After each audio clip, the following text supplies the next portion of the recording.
La responsabilidad que deberíamos tener los medios de comunicación cuando vamos a abordar temas tan delicados como los que están sucediendo en el país, demanda de verdad un montón de, al menos, actitudes que tienen que ver con el rigor periodístico, con la posibilidad de la revisión de fuentes, con este universo de cosas que nos enseña la universidad, pero que nos debería forjar la práctica periodística en el día a día.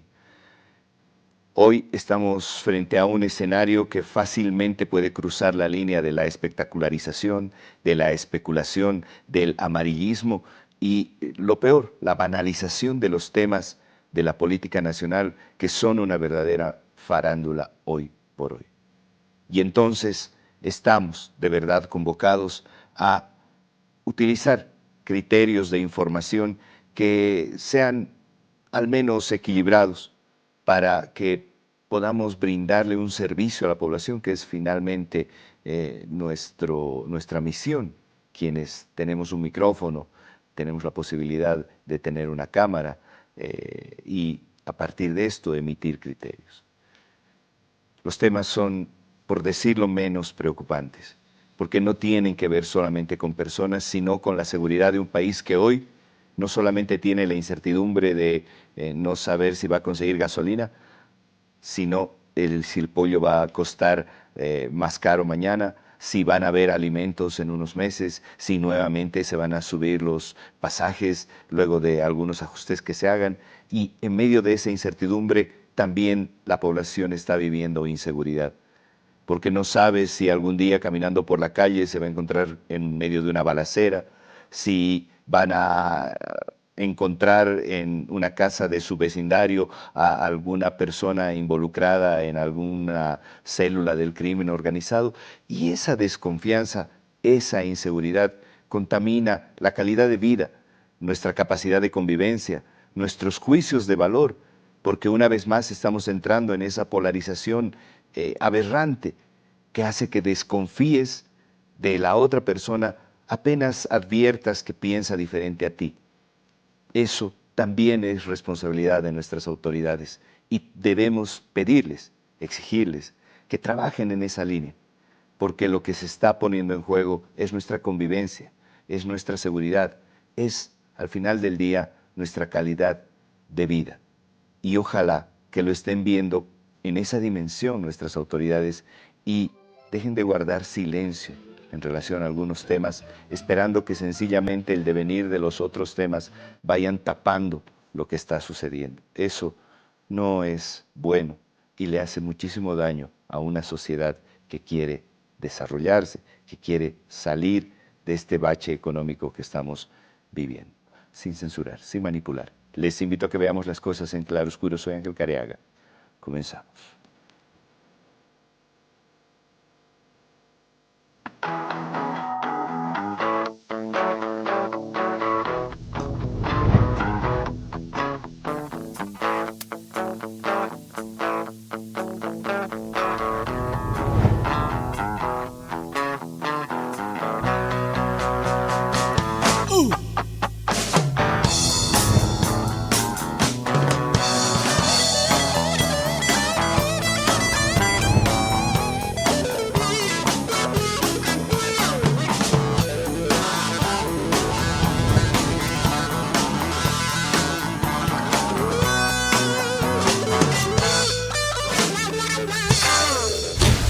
Claroscuro. Hola Bolivia, ¿cómo están? Bienvenidas, bienvenidos. Está comenzando una nueva emisión acá en Claroscuro. Les saludamos a todo el país desde la ciudad de La Paz. Hemos tenido un día frío, frío de verdad. Nevó en la ciudad del Alto, varias carreteras han quedado totalmente inaccesibles por las nevadas acá en el occidente del país, pero nada, les saludamos desde acá a todos los bolivianos y bolivianas. Los títulos ahora.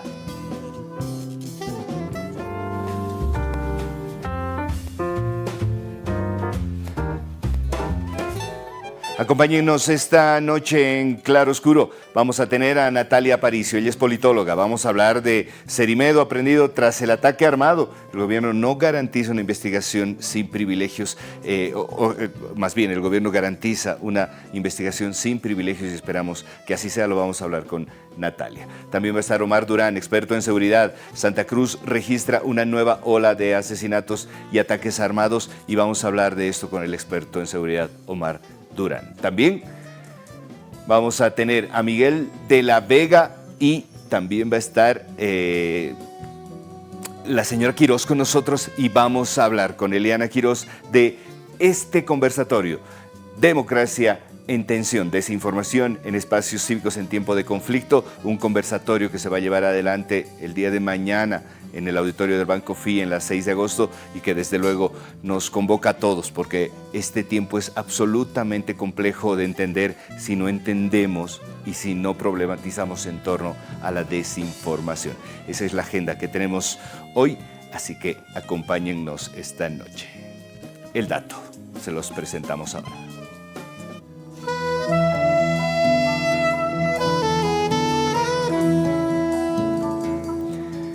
Más de 160,000 camélidos y ovinos están en riesgo por las nevadas en Potosí y esto de verdad apena, porque desde luego estamos hablando de la vida de cientos de miles de animales que están afectados hoy por las nevadas, pero esto desde luego también afectará a los medios de subsistencia que tienen las comunidades en esta región del país. Los claroscuros ahora.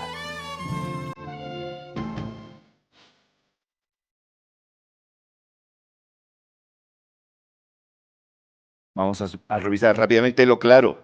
El Banco de Desarrollo Productivo impulsa 43 emprendimientos que proyectan el futuro del agro. Y esto tiene que ver con una agenda que desde luego, de verdad, acompaña a sectores productivos. Entonces, nota alta para el Banco de Desarrollo Productivo. Lo oscuro.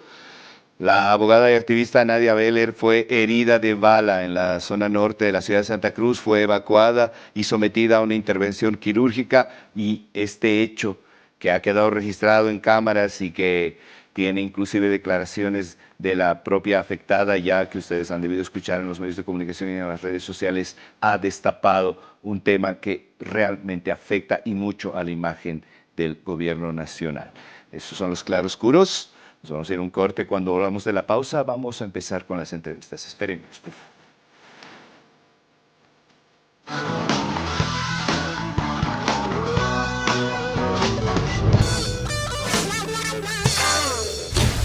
Claroscuro.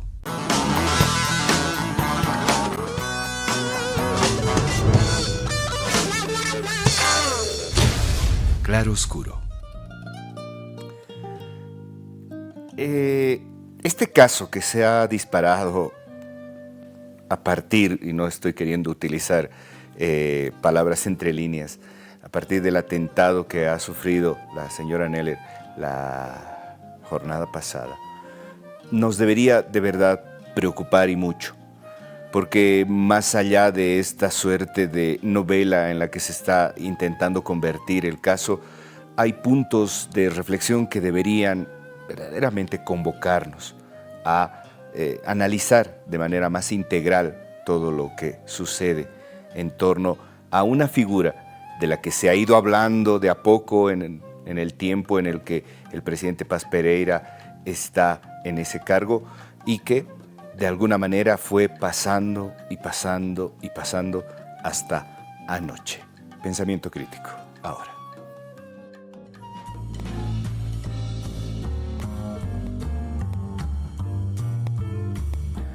Creo que una voz que es bastante respetada por justamente lo mesurado y lo equilibrado de su análisis es Natalia Aparicio y por eso la hemos invitado esta noche a compartir el espacio con nosotros. Natalia, ¿cómo estás? Bienvenida, muy buenas noches. Gracias de verdad por estar en Claroscuro. Muy buenas noches, querido Ángel. Yo feliz de compartir contigo este espacio de análisis y verdaderamente me encuentro triste, indignada y avergonzada por todo lo que está ocurriendo en nuestro país. Natalia, ¿cuáles son las máximas que deberíamos verdaderamente observar y analizar para que esto no se vuelva simplemente un evento más que puede volverse la comidilla de esta farándula de la política nacional a la que lamentablemente nos hemos acostumbrado en los últimos años? Yo creo que debemos analizar con mucha calma, mucha quietud el tema de la violencia en relación al narcotráfico y a los sicariatos que han estado ocurriendo en nuestro país durante los últimos meses, ¿no? Recordemos que a principio de año el amigo de Rodrigo Paz, Mauricio Aramayo, ha fallecido en Tarija, justamente con tiros, en Tarija, en plena ciudad, en pleno centro, cuando ese tipo de crímenes no se ven en Tarija. Por otro lado, recordemos también el asesinato, un sicariato también, del magistrado Víctor Hugo Claure, que estaba sacando resoluciones a favor del medio ambiente muy claras, muy contundentes, en contra de la minería, en contra del agro, en contra de también el crimen ilegal en nuestro país, que por si acaso el crimen en nuestro país es una maraña de intereses, de poderes, donde no solamente se conjuga el narcotráfico, sino que también se conjuga con la minería ilegal, pero además con la prostitución, pero además con la trata de blancas, es decir, una cantidad de crímenes que se concentran justamente ahí donde el Estado no llega y que hoy por hoy es claro que estamos viviendo un proceso de narcoterrorismo, pero también estamos viviendo un proceso de disputa territorial del narcotráfico, ¿no? Ya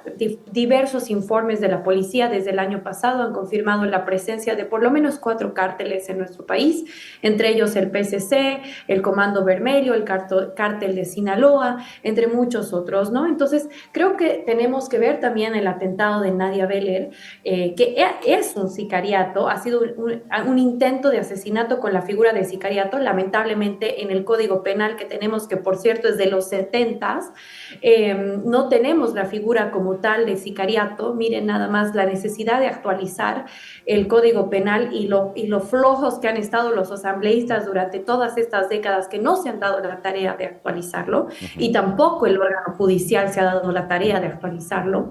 Entonces, creo que tenemos que ver también esto con la seguidilla de crímenes que han estado sucediendo. Mauricio Aramayo, una persona muy cercana, no era ningún secreto de que Nadia Beller era cercana al gobierno de Rodrigo Paz. Muchos hablan de ella como si fuese una activista. Nadia Beller no es una activista, ella es una operadora política que estuvo con el gobierno de Rodrigo Paz casi desde los inicios. Entonces, creo que tenemos que ver esta otra parte, estos delitos que pareciera que son cosas que son inconexas, pareciera que son cosas y destellos por aquí, por allá, pero hay una relación. Todo eso guarda una relación que poco a poco va a ir develándose conforme vaya pasando el tiempo, porque eso sí, Ángel, estamos viendo solamente la punta del iceberg. El iceberg es enorme. Sí. A ver, yo y justamente ustedes lo advertirán, no estamos queriendo utilizar en el programa ninguna imagen que ya se ha repetido abundantemente en redes sociales y en noticieros en torno al momento del atentado, las declaraciones de la señora Beller en la clínica, porque no queremos reducir a este evento lo que ha sucedido anoche. Parecería que anoche podría ser como el corolario de una cadena de cosas de las que se fueron hablando y que no se han dicho abiertamente. Natalia, ¿cuál sientes que es la participación verdaderamente del señor Cerimedo en el gobierno? ¿Por qué se ha generado esta suerte de voz populi, pero nunca oficializo nada? O cuando lo digo por si acaso no es funcionario público, se le paga su salario en otro nivel, no lo paga el Estado. ¿Por qué hubo una suerte de ocultismo en torno a la presencia y a la participación del señor Cerimedo al interior del gobierno, según tú? Porque el poder que tiene es grande. Y también porque hay favores que son grandes que el gobierno de Rodrigo Paz le debe a Cerimedo, ¿no?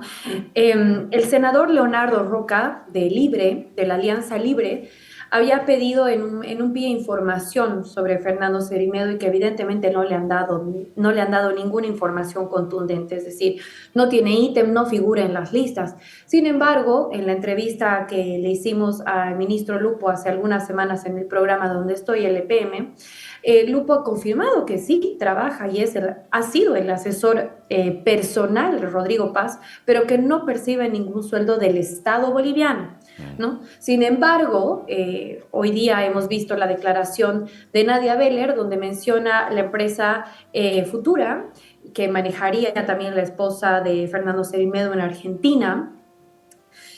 Y que bueno, se presume que el sueldo de Fernando Cerimedo, por supuesto, no viene del Estado, sino que viene de otro tipo de actividades ilícitas que están relacionadas con el poder, ¿no? Ahora se habla de que Fernando Cerimedo no habría participado en la campaña de la primera vuelta que tuvo Rodrigo Paz, sino que se anexa en la campaña de la segunda vuelta y es ahí cuando trabaja con Catalina Paz, quien sí ha sido su alumna, ¿no? Entonces, la actuación de Fernando Cerimedo entra recién en la segunda vuelta y a partir de ahí se empiezan a sumar una serie de favores, que no es la primera vez que Fernando Cerimedo es parte de un gobierno, ha sido parte del gobierno de Bolsonaro, ha terminado con un proceso. Eh, ha sido también parte del gobierno de Milei, que ha sido parte también Fernando Cerimedo del escándalo con Karina Milei sobre unos audios filtrados donde había supuesta corrupción con un tema se me fue ahorita específicamente la agencia, me parece que es una agencia a favor de gente con capacidades especiales. Sí. Entonces, ha habido también en Argentina procesos en relación a corrupción en las que estaba metido Cerimedo, ya sea ahí intentando denunciar.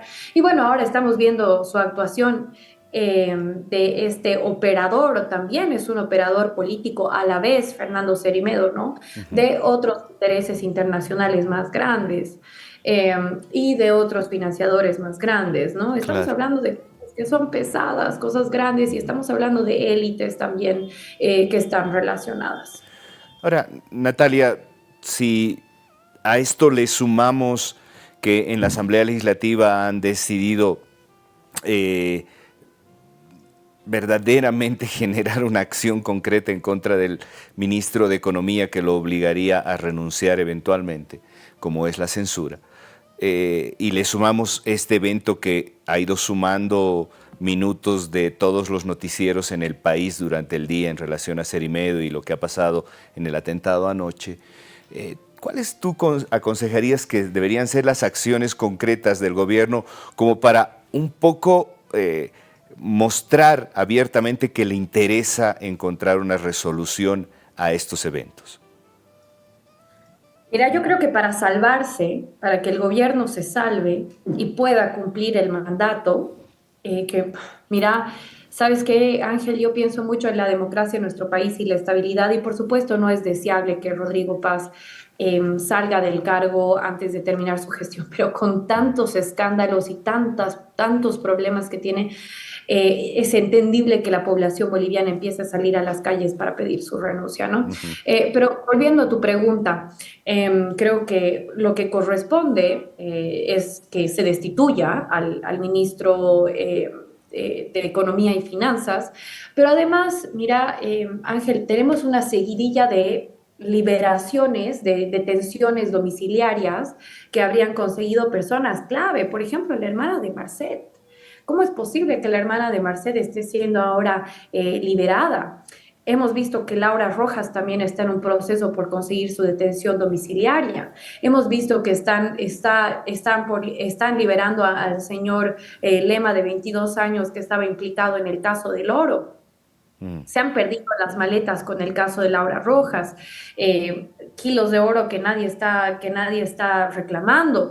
Por otro lado, teníamos esas maletas con armamento que iban a pasar por el aeropuerto de Virubiru. Es decir, son una cantidad de hechos que no tienen una resolución, que no tienen un puerto donde ha llegado. Creo que la gente merece saber lo que ha pasado. Pero además, por otro lado, tenemos el caso de las narcomaderas, que no se ha investigado mucho más. Está, por supuesto, el caso de la gasolina gasolina basura, no sabemos dónde está Youssef Akli, simplemente tenemos al exministro de Hidrocarburos Medinaceli con un intento, digamos, de investigación. Después no sabemos qué pasó en el fondo con el avión que se cayó en el Alto. Es decir, si el gobierno de Rodrigo Paz quiere tener un poco, volver a tener un poco de credibilidad, que a mí me parece que va a ser una tarea casi titánica, tienen que también empezar a pedirle a la justicia que actúe como debe, ¿no? Suponiendo que en este país la justicia tiene algo de independencia, que no lo tiene y que además lamentablemente hay disputas de poder entre los órganos del Estado ahora mismo. Tampoco es una casualidad que Romer Saucedo haya adelantado que él va a renunciar a fin de año. A fin de año, Romer Saucedo deja el cargo, el presidente del Tribunal Supremo de Justicia. Claro. Entonces, todos estos datos son importantes. El fiscal Mariaca tampoco está completamente libre de todo lo que se habla. No nos olvidemos que además en el caso de las narcomaletas había un juez implicado. Mm. Entonces, hay una cantidad de cosas que el gobierno no aclara, no nos cuenta verdaderamente qué es lo que está pasando. La gente no es tonta, la gente no es tonta, la gente está esperando una respuesta. Si el gobierno de Rodrigo Paz no da respuesta, y por supuesto me Claro. estoy olvidando de Espinosa con el Audi, Mm. es muy difícil que vuelva a recuperar por lo menos un poco de la credibilidad que ha perdido. Porque, ok, en la encuesta de CIES Mori nos mostraba una desaprobación altísima, altísima, el 32 aproximadamente por ciento de gente que no aprueba su gestión. Pero además, si tú ves las herramientas de escucha social de las redes sociales, hoy por hoy con el escándalo de Fernando Cerimedo, la aprobación de Rodrigo Paz es casi igual a la de Lara. Estamos Wow. hablando por debajo del 20% y te estoy hablando de escucha de redes sociales. Wow. No es una cosa, va a ser muy difícil para el gobierno de Rodrigo Paz salir, porque además la imagen que está dando el gobierno impacta también a nivel internacional. Entonces es muy posible que muchos organismos, que muchos gobiernos que querían colaborar con el gobierno de Rodrigo Paz den un paso al costado y es probable que incluso en el plano internacional se quede solo. Qué mal momento ha escogido el equipo de comunicación del presidente para incorporar en sus discursos el Amazúa Mayuya Maquella, ¿no? Porque verdaderamente parecería que el ventilador se le giró y le está salpicando todo a la cara al gobierno, ¿no? Así es, Ángel. Evidentemente no es un gobierno transparente. Hoy día Nadia Beller ha hablado incluso de un circuito de corrupción en la que estaría implicada la familia del presidente. Ha mencionado ya cómo la población ha visto el cobro de 1 boliviano por litro de combustible para dotar de cupos. Entonces, es una corrupción que, bueno, ya lo había hablado el ministro Blanco, que lo había hablado Daroca en estos últimos días, en estas últimas horas, sobre una corrupción por dentro y por fuera, ¿no? Pero a los 9 meses nos estamos dando cuenta de esa corrupción, ¿en serio? Sí. ¿Y en serio la población va a creer eso? Complicado, ¿no? Súper complicado. Por otro lado, Ángel, me llama muchísimo la atención que el motivo por el cual Nadia Beller se había encontrado en ese hotel era para recopilar información en relación a una supuesta violación que Evo Morales habría cometido a una menor de edad de 13 años, que esa menor de edad de 13 años habría fallecido después de haber sido vejada sexualmente, porque supuestamente el ministro Oviedo estaba a punto de liberarlo a Evo Morales por no tener las pruebas suficientes para prenderlo. Entonces, además, eso se Claro. suma a todo este escándalo. O sea, Evo Morales de nuevo ahí metido, el En la nombre vuelve a atmósfera, ¿no? resonar. Mm. Qué complicado. Natalia, gracias. Gracias por estos minutos que has compartido con el país. Nos quedamos desde luego muy preocupados a la espera de acciones concretas que creo que necesita el país, no necesita tanto el gobierno. Creo que el país se merece acciones que estén en la línea de aclarar los temas, de tomar los asuntos con mucha más seriedad, de no dejarlos pasar y que luego sencillamente se olviden en la marea de informaciones que luego se van generando, ¿no? Pero nada, agradecerte de verdad estos minutos. Yo te agradezco, Ángela, a ti por el espacio, por la entrevista y quiero decir algo muy claro y muy contundente a la población. Hay límites, este es un límite. Creo que también nosotros como medios de comunicación, como prensa, como gente que opina, que analiza, debemos tomar sí esto ya como un límite, porque creo que algunos hemos intentado como ver la manera de que al menos el gobierno, darle algún respiro al gobierno para que pueda gestionar, para que pueda hacer algo. Sin embargo, verdaderamente no hay nada que hacer ante la incapacidad, ante la falta de gestión. Este es un límite claro y creo que la población también debe entenderlo como un límite claro porque es suficiente Sí. el reírse a la cara, en nuestra cara a nosotros, que finalmente, especialmente las personas que están en dificultades económicas ahora con esta crisis, están soportando la crisis, la están llevando en la espalda día a día y acá están en una borrachera de poder. Esto es un límite, esto es grave y debemos verlo con mayor profundidad. Así es. Gracias, Natalia. Abrazo grande hasta Santa Cruz. Que estés muy bien. Chao. Un abrazo. Vámonos a un Chao, chao. corte. Volando. Enseguida vuelve Claro Oscuro. Pero este video que nos va a hablar de esto. No busques culpables afuera. Esta me gustó. ¿Cómo puedo culpar al viento por el desorden que provocó si yo fui quien abrió la ventana? No busques culpables fuera. Responsabilízate de todo lo que te ocurre.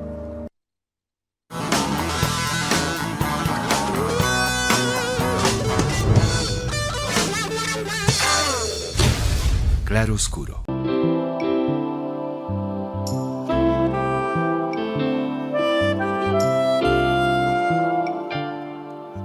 Quiero saludar a Omar Durán, él es experto en seguridad, porque verdaderamente lo que está sucediendo en el país necesita un análisis que nos pueda ayudar a encontrar hilos que pueden ser coherentes para respuestas que la población está empezando a necesitar. Omar, ¿cómo está? Bienvenido, muy buenas noches, le saluda Ángel Careaga. ¿Cómo está, Ángel? Buenas noches, saludar a usted y a toda la gente de Claro Oscuro, estamos a su orden. Omar, ¿cómo tenemos que entender lo que está sucediendo en el país? Sicariatos que ya se están volviendo como naturales en el día a día, ya no nos está llamando mucho la atención o lo estamos empezando a naturalizar lamentablemente, y cruzados con relaciones con la política nacional que verdaderamente preocupan. ¿Cómo usted está leyendo esta situación? Bueno, naturalmente es muy preocupante, ¿no? Si nosotros solamente hacemos un análisis de todos los países que en su momento han existido los temas de asesinato, homicidios, sicariatos, y han habido temas políticos entrometidos, son gobiernos que lógicamente siempre terminan cayéndose porque la gente tiene pues un techo de aguante, ¿no? Y hoy en día vemos que en Bolivia, lamentablemente, y especialmente en Santa Cruz, se han naturalizado estos hechos, hay sicariatos, hay gente que todo el tiempo está preocupada, ya no hay seguridad. Tendrá que investigarse este último hecho que ha suscitado y es muy preocupante en la ciudad de Santa Cruz, lógicamente que son hechos que no quedan aislados por la naturaleza. Generalmente, mire, se usan armas de fuego, son temas muy abrazados con el narcotráfico. Y si no hay narcotráfico de por medio, hay grandes negociaciones que quieren acallarse. Me hace mucho recuerdo a cosas que se han repetido ya con anterioridad, muertes de personas que han estado en el fondo indígena, como Marco Aramayo. Sí. Y hay situaciones muy complejas que sea el gobierno que entre, de alguna manera, pues, tiene nomás algo que involucrarse en esta situación. Hernán Cerimedo es una persona que a nivel internacional ha sido todo el tiempo cuestionado por muchas situaciones y ahora esta señorita Beller o esta señora Beller es quien acusa de algunos supuestos hechos que él habría planificado juntamente con la esposa del presidente. Lógicamente que es una acusación, nadie tiene la verdad absoluta, tiene que investigarse. Estos hechos no pueden quedar solamente en la nebulosa, puede agarrar y puede haber una verdad, puede haber una mentira, puede haber una difamación, una calumnia, pero mientras tanto, mientras la vida de una persona está en peligro, pues esa prioridad que da desde las Naciones Unidas, los organismos internacionales, tiene que investigarse todos los hechos que afecten contra la vida de las personas. Ahora, Omar, pasa que no solamente estamos hablando de sicariato, sino además de denuncias de corrupción, hechos que se quedan en cargos como el ministro de Economía, o denuncias que nunca terminan de aclararse en relación a las maletas o a las cajas fuertes, a los relojes, y entonces uno empieza a confundirse y no sabe hasta dónde está actuando estos grupos irregulares que se están disputando el control del narcotráfico en el país, y cuánto de esto implica a autoridades del Poder Ejecutivo. Y esto verdaderamente pone en una alta línea de desconfianza hacia el gobierno, ¿no? Claro, porque la gente te puede aguantar colas de gasolina, te puede aguantar que hayan bloqueos, te puede aguantar muchas cosas, la población, la clase trabajadora, el bloque popular, la clase media alta, te aguantan, pero cuando ya la seguridad y tu vida está en peligro, pues lógicamente la gente empieza ya de alguna manera a preocuparse y a ver las medidas más razonables que puedan existir, siendo que la seguridad de las personas es la prioridad para todo Estado. Todo Estado trata de reducir esas brechas que en Bolivia por cada 100.000 personas tenemos 4.5 personas que mueren por cada 100.000. Hay países como México que son 40 personas por cada 100.000. Haití tiene aproximadamente 60 personas por cada 100.000. El Ecuador muy parecido. Y Bolivia, si bien ha tenido 4.5 por cada 100.000 personas en estos últimos tiempos, así como vamos a llegar a índices muy altos que podemos igualar a México, que podemos igualar a Haití, a países que están totalmente ya desfasados y criticados por los organismos internacionales, y eso depende muchísimo, muchísimo de la seriedad del gobierno, y además no solamente el hecho de la vida, resulta que se llevan minerales como el oro, por ejemplo, que estaban siendo exportados, y casi 200 kilos ilegales. Se agarra a un muchacho de 22, 23 años, la investigación queda ahí medio en nada, las 31, 32 maletas nunca se supieron si traían armas, divisas, dinero o droga, nunca se supo. El juez que estaba ahí, este juez Ceballos, la exdiputada Claudia Rojas, ya están libres. O sea, esto es cuestión de tiempo. Y el gobierno, lógicamente, si no controla esta situación, queda un gobierno muy inseguro. Claro. Y no solamente para la sociedad que la sufrimos, sino hay grupos delincuenciales que trabajan como el PCC, Comando Rojo, el Comando Vermelho, el Tren de Aragua y otros grupos importantes que se asientan en Bolivia, sabiendo que el gobierno no puede resolver muchos casos porque no le da la gana, o está implicado o no tiene la buena voluntad. Claro. Ahora, Omar, lo otro que llama la atención es que, por ejemplo, sale un informe del Departamento de Estado de los Estados Unidos donde siguen recomendando no ir a la Ciudad del Alto y al Chapare, porque son lugares altamente peligrosos. Pero sucede que no hay ninguna recomendación en torno a lo que sucede en Santa Cruz, en el Beni, y esto llama la atención. ¿Cómo se entiende de pronto informes de los Estados Unidos que te recomiendan o no ir a un lugar donde, por lo menos en el Alto, más allá de hechos aislados, de algún atropello o algún crimen de bagatela, como decía mi abuela, no se conoce nada más, pero resulta que es un lugar peligroso para ser visitado? Eso no lo entiendo. ¿Cómo lo entiende usted? Bueno, los organismos internacionales manejan tablas, manejan desde el estudio que realizan, la educación, la seguridad es un tema muy importante, y si te recomiendan es porque sus tablas ya salen de lo que normalmente puede ser aceptable, porque muchas veces en muchos lugares, como usted decía, en el Alto puede existir un homicidio, como puede existir en Nueva York, en Nueva Zelanda o en cualquier país asiático, africano, etcétera. Pero cuando ya durante una semana llegan a morir casi 10 o 10 personas, es pues ya muy preocupante y sectores de esta naturaleza, además el cómo.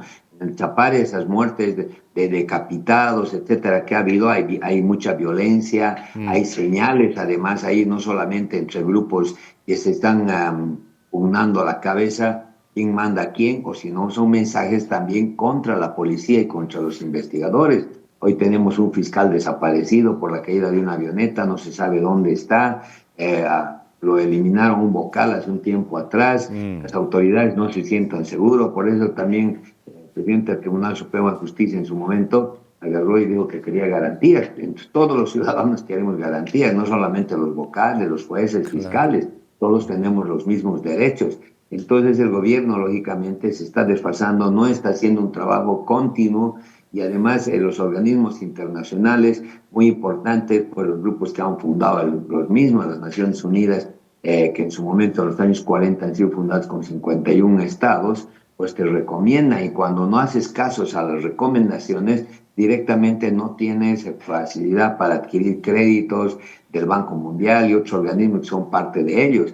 Y las organizaciones sociales de Estados Unidos, cuando recomiendan, es porque han hecho estudios y la gente, lógicamente, tiene que replicar a nivel nacional eso y también declarar como zonas rojas muchos lugares de Bolivia. Ahí está el Chapare, no puede ingresar ni siquiera agarrar una persona y esa es la debilidad que tenemos como Estado, como gobierno, como Estado, siendo que hay personas que pueden cumplir, tenemos más de 40,000 policías que podrían cumplir una tarea eficaz y eficiente, tema de la Fuerza Armada, pero no lo hacen. Entonces no hay voluntad, y que no hay voluntad, pues Estados Unidos o cualquier país va a recomendar esta situación porque ve la gravedad de los hechos. Claro.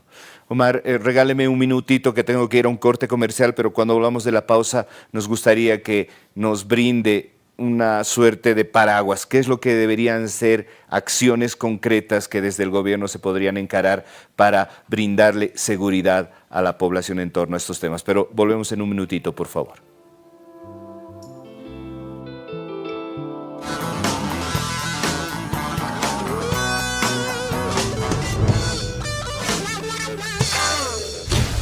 Claro Oscuro.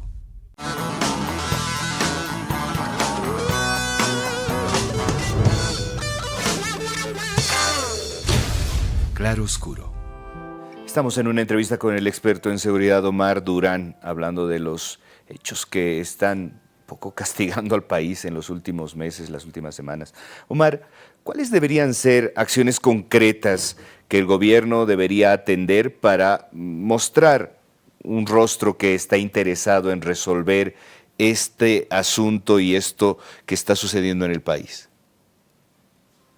Mira, Ángel, creo que una de las acciones es cuando los organismos internacionales te jalan las orejas y recientemente ante la muerte de un policía en el sector de San Matías, el Brasil ha actuado, la Policía Federal del Brasil, y han logrado atrapar a los presuntos autores de estos hechos. Y a raíz de esta situación, el gobierno se ha puesto en marcha y ha hecho frontera segura. Una de las acciones muy buenas es combinar con todas las policías que tenemos alrededor. Nosotros tenemos casi 7,000 kilómetros de frontera con 5 países hermanos, 3,400 kilómetros con el Brasil, que es muy importante eso tomarlo en cuenta, y controlar puntos críticos de acceso, entrada y salida, además, y con el trabajo no solamente con la Policía Federal del Brasil, hay que trabajar con la Policía de la Argentina, del Paraguay, de Chile, del Perú. Tenemos que trabajar con todas las policías de una manera eficaz y eficiente y además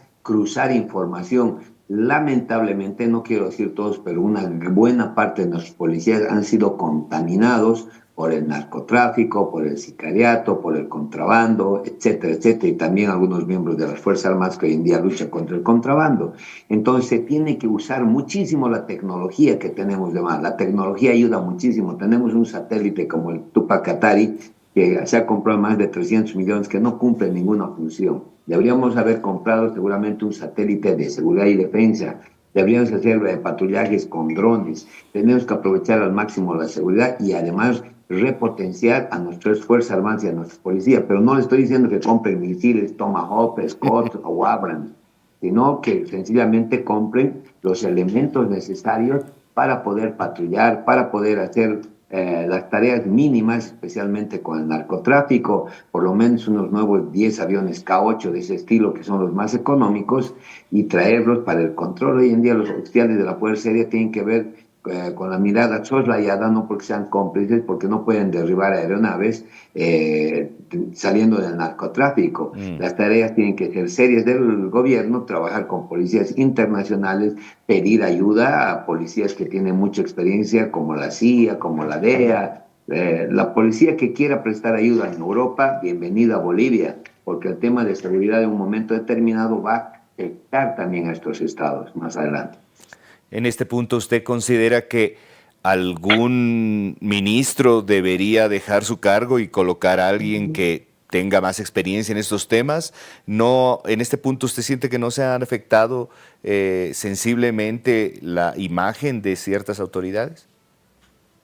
Y creo que la falla es desde la cabeza. Lamentablemente el presidente Rodrigo Paz no tiene políticas claras y los ministros, por lógica, no. Los ministros son muy criticados. Ahí está el de Economía, que no pagó impuestos, y lo demuestran con documentación. Hay otros ministros muy cuestionados que no cumplen las tareas, pero también tienen que tener los medios, como la gente cuando critica a los policías y a las Fuerzas Armadas, y tú les das medios, como lo ha hecho el presidente de El Salvador, Nayib Bukele, por ejemplo, confiando en 2 instituciones fundamentales, y dar los medios, seguramente van a cumplir tareas. El Ministerio de Defensa, todos los recursos que tiene tienen que ser destinados a esas tareas. El Ministerio de Gobierno lo propio, pero el Ministerio de Gobierno todos los meses tiene que preocuparse por conseguir 300 millones de bolivianos para pagar sueldos y salarios a todos los policías. Y no es poca cosa. Entonces, no hay recursos, no hay medios, no hay productividad. Tenemos muchas empresas deficitarias y hay ministros que hasta ahora no nos demuestran mediante un plan serio que le digan al presidente, le hagan una petición seria y no le hagan vivir al presidente una nebulosa que todo está bien. Acá en Bolivia hay muchas falencias y el tema más importante para salir adelante y el Estado se sienta aparentemente conforme es el tema de seguridad, que la vida de cada ciudadano esté protegido por sus autoridades. Si hay autoridades que no cumplen, pues lamentablemente tienen que dar un paso al costado y es una calificación que la sociedad lo hará, ¿no? Bien. Omar, le quiero agradecer mucho estos minutos que ha compartido con el país. Apreciamos siempre, a partir de su expertise, el que podamos hablar de estos temas con equilibrio. Le agradezco. Ángel, a sus órdenes, un saludo a toda la gente, Claroscuro, y buenas noches a ustedes. Gracias, gracias de verdad. Vámonos un corte, volando. Enseguida vuelve Claroscuro. Espérennos, por favor.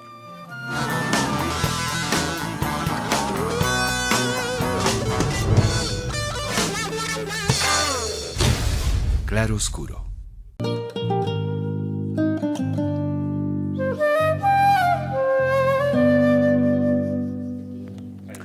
A ver, cuando hablamos de desinformación, pero además hablamos del espacio cívico, ¿de qué estamos hablando? ¿Cómo podremos contextualizar eso? Quiero saludar a Miguel de la Vega.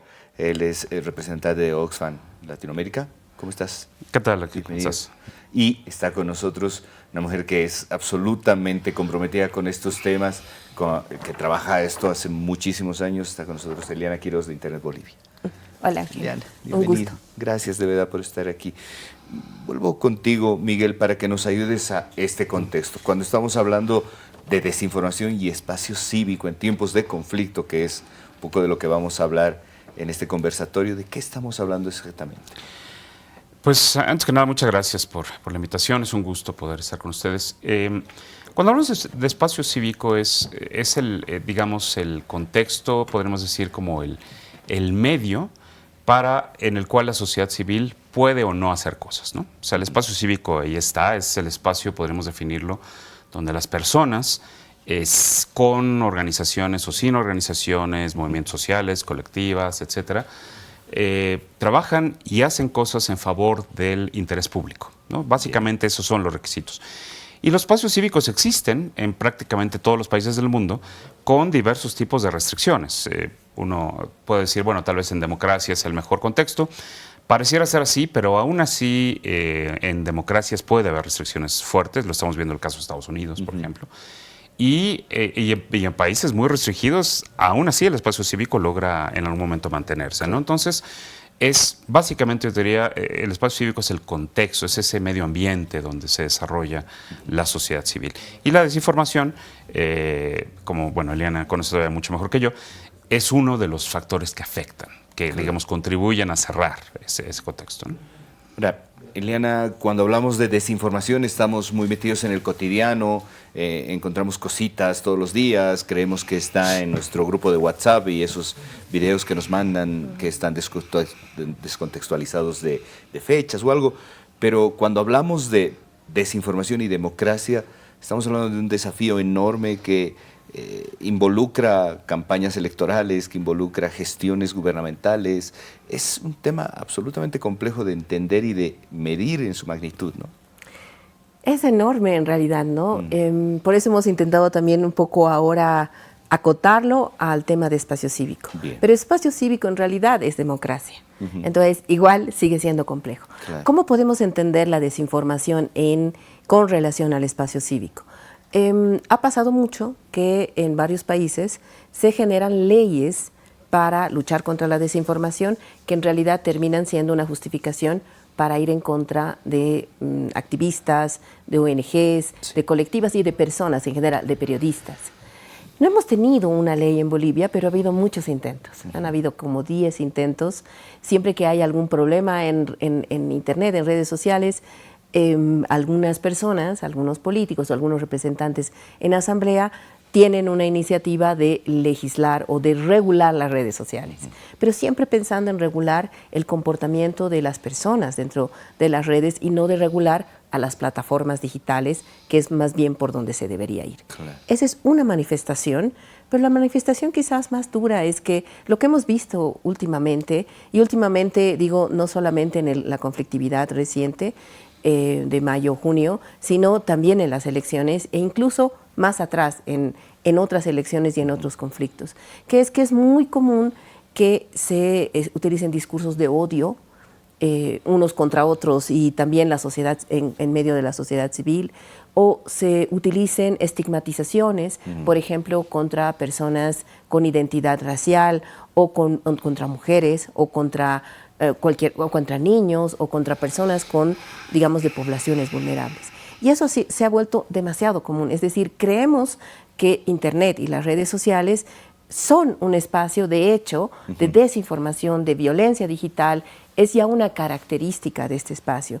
Lo que es triste, ¿no? Porque en realidad Internet es más que eso, es un espacio de disfrute de derechos. Entonces estamos intentando reflexionar sobre esto, cómo la desinformación hace que el espacio cívico, es decir, este espacio donde la sociedad civil se manifiesta su libertad de expresión, manifiesta su derecho a la protesta, su derecho a la asociación, cómo la desinformación está restringiendo este espacio cívico o lo está ampliando en el país. Ahora, ayúdanos, Miguel, a qué vamos a vivir en este conversatorio internacional, cuáles son los temas que se van a abordar y cómo experiencias que vienen de otros países nos pueden ayudar un poco a ordenar la casa acá en Bolivia. Bueno, yo creo que de entrada me parece que el conversatorio es necesario no solo en el contexto boliviano, necesario en el contexto global, yo te diría, porque como muy bien comenta Eliana, la desinformación ya se ha convertido en una herramienta de cierre de espacio cívico en ese espacio digital que no por ser digital no debe de gozar los mismos derechos y libertades que el espacio físico, es una extensión del espacio físico, del espacio cívico en la vida, digamos, cotidiana. Entonces el conservatorio creo que plantea una serie de preguntas interesantes, ¿no?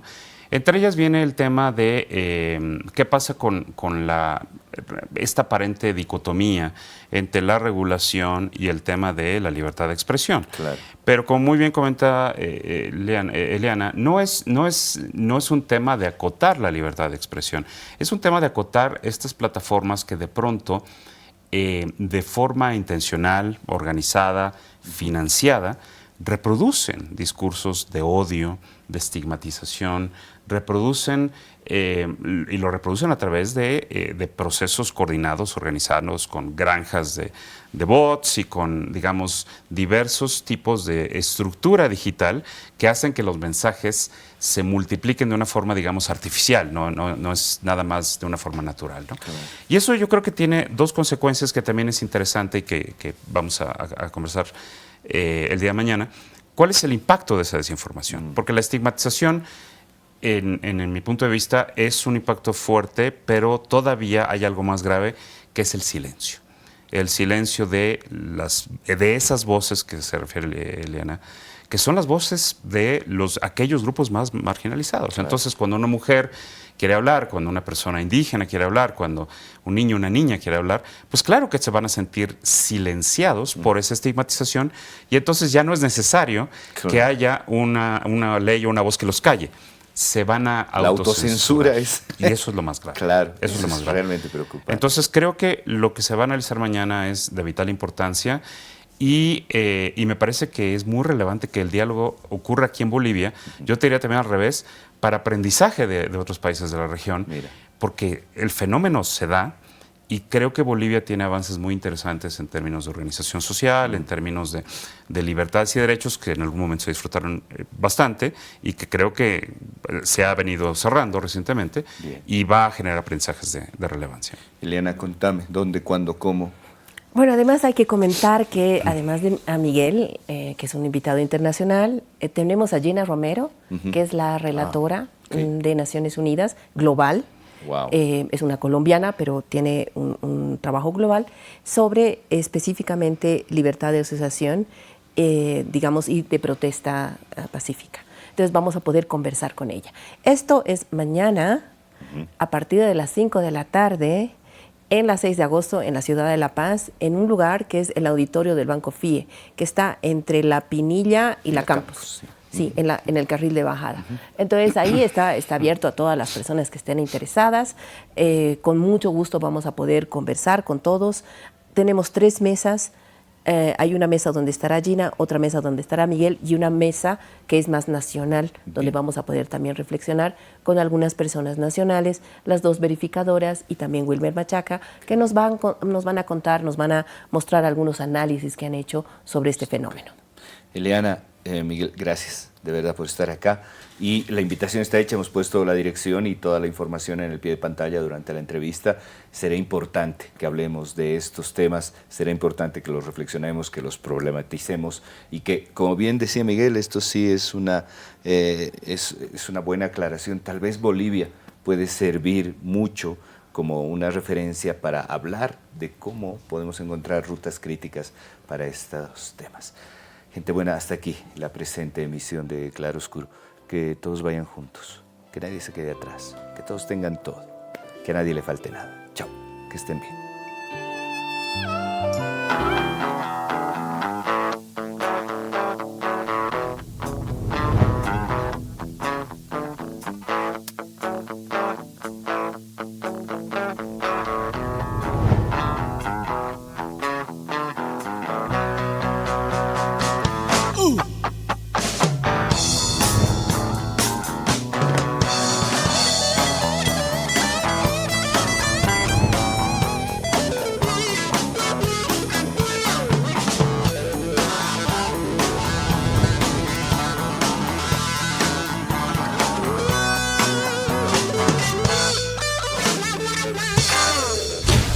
Claro Oscuro.